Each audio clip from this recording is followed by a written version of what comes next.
ఇంక్లాబ్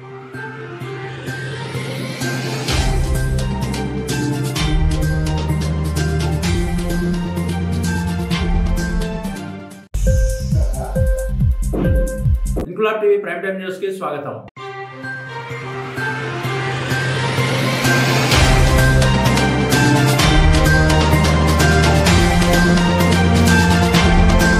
గోదావరి ఖని శారదానగర్ ప్రభుత్వ బాలికల జూనియర్ కళాశాలలో పేరెంట్ టీచర్ మీటింగ్ను నిర్వహించారు. తెలంగాణ రాష్ట్ర ప్రభుత్వం ముఖ్యమంత్రి రేవంత్ రెడ్డి ఆదేశాల మేరకు intermediate board director Srikrishna Aditya రాష్ట్ర వ్యాప్తంగా అన్ని కళాశాలల్లో తల్లిదండ్రులు అధ్యాపకుల ఆత్మీయ సమావేశాలు నిర్వహించారు. గోదావరి ఖని శారదానగర్ ప్రభుత్వ బాలికల జూనియర్ కళాశాలలో జిల్లా ఇంటర్మీడియట్ అధికారిని, కళాశాల ప్రిన్సిపల్ టి కల్పన, ఉమ్మడి కరీంనగర్ జిల్లా పరిశీలకులు రమణారావు పర్యవేక్షణలో సమావేశం నిర్వహించారు. ఈ సందర్భంగా కల్పన మాట్లాడుతూ, మీ పిల్లలను ప్రతిరోజు కళాశాలకు పంపడం ద్వారా మేము వారికి సరిపడా విద్యాబోధన చేస్తామని, సత్ప్రవర్తన నేర్పిస్తామని, ఉన్నతంగా తీర్చిదిద్దుతామని అన్నారు.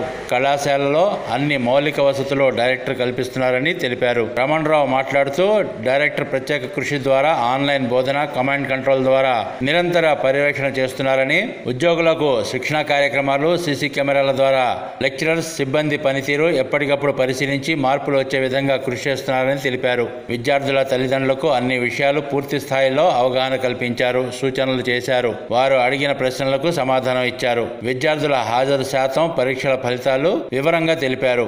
ఈ కార్యక్రమంలో ఇన్ఛార్జి ప్రిన్సిపల్ రాజేందర్, కళాశాల అధ్యాపకులు పాల్గొన్నారు. కళాశాలకి రెగ్యులర్ గా వస్తున్నారా లేదా దాని కొరకే మనం ఇప్పుడు ఒక హాజరు పిల్లల్ని ఫోటో ద్వారా మేము మొబైల్లో క్యాప్చర్ చేయడం, వాళ్ళ హాజరు శాతాన్ని దానికి విద్యార్థుల యొక్క కోఆపరేషన్, మీ యొక్క కోఆపరేషన్ కూడా తప్పకుండా వచ్చే విధంగా చూడాల్సిన బాధ్యత మీ పైన ఉంది. ఇక్కడ చెప్పాలనేది మేము చూసుకుంటాం. పొద్దున 9:20కే కళాశాల స్టార్ట్ అవుతుంది.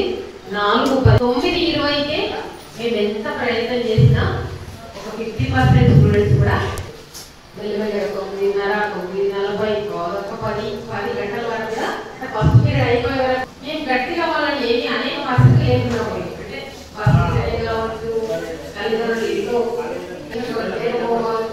వాళ్ళకి భోజనం పెట్టి పంపిస్తే వాళ్ళు కొద్దిగా చదవడానికి అవకాశం ఉంది. ఫస్ట్ రెగ్యులర్గా పంపించే బాధ్యత మీది. వీకెండ్ లో మేము స్పోర్ట్స్ లో వాళ్ళని ఇన్వాల్వ్ చేస్తున్నాం. వీలైనంత వరకు విద్యార్థులు పక్కకున్నా కూడా వాళ్ళని తప్పనిసరిగా దాంట్లో ఇన్వాల్వ్ చేస్తుంది. ఎందుకంటే చదువుతో పాటు ఆటలు, పాటలు అన్నీ ఉండాలనే ఉద్దేశంతో ఈ సంవత్సరం నుండి మేము ప్రత్యేకంగా వారానికి ఒక పూట స్పోర్ట్స్ ఇంట్రడ్యూస్ చేయడం జరిగింది.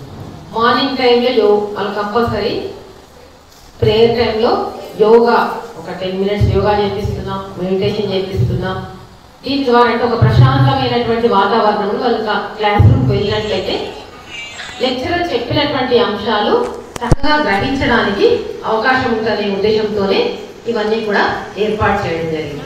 కాబట్టి ఇందులో మనం విద్యార్థులకి వాళ్ళ యొక్క వీక్నెస్ ఏంటి, వాళ్ళ స్ట్రెంగ్త్ ఏంటి, మనం ముఖ్యంగా దృష్టి పెట్టాల్సింది వాళ్ళు ఎందులో బలహీనులుగా ఉన్నారు, ఎందులో బలంగా ఉన్నారు. విద్యార్థి కొన్ని సబ్జెక్టులో స్ట్రాంగ్ ఉంటారు. అంటే కొంతమంది పిల్లలు ఫిజిక్స్ బాగా చదవగలుగుతారు, కొంతమంది కెమిస్ట్రీ బాగా చదువుతారు, కొంతమంది ఇంగ్లీష్ బాగా చదువుతారు, కొంతమంది మ్యాథ్స్ బాగా చేయగలుగుతారు. కాబట్టి ఎందులో వీక్ ఉన్నారు, ఎందులో స్ట్రాంగ్ ఉన్నారు అనేది మేము గమనిస్తున్నాం. గమనించి వాళ్ళకి పరీక్షలు కూడా ఒక ఫస్ట్ యూనిట్ టెస్ట్ అయిపోయింది, సెకండ్ యూనిట్ టెస్ట్ అయిపోయింది, హాలిడేస్ తర్వాత క్వార్టర్లీ ఎగ్జామ్స్ కూడా పెడతాం. అంటే వాళ్ళ యొక్క అకాడమిక్ పర్ఫార్మెన్స్ ఎలా ఉందనేది మనకు పరీక్ష ద్వారా తెలుస్తుంది. కాబట్టి ఎందులో వీక్ ఉన్నారో దాని పట్ల కొంత ఎక్కువ శ్రద్ధ చూపించి మేము వాళ్ళకు చెప్తున్నాం. అంటే ఇంటి దగ్గర ఇక్కడ ఉన్న మా షెడ్యూల్ ప్రకారం పీరియడ్స్ అని నడుస్తాయి. ఎందులో వీక్ ఉన్నారో అది ఇంటికి వెళ్ళి సాయంత్రం చదవాల్సిన బాధ్యత పిల్లలు. దానికి మీరు ఖచ్చితంగా అసలు ఒకసారి సాయంత్రం వచ్చిన తర్వాత విద్యార్థులని ఈరోజు ఏం చేశారు అనే ఒక ప్రశ్న మీరు తప్పకుండా అడగాలి. ఏదో వచ్చిండ్రు వాళ్ళు బ్యాగ్ అక్కడ పెట్టేసిండ్రు, కాళ్ళు చేత మొహం గడుపుకున్నారు, ఆకలేస్తుంది, ఏమన్నా తిన్నావా అని అడగండి. తినేటప్పుడు కూర్చొని ఈరోజు పొద్దున.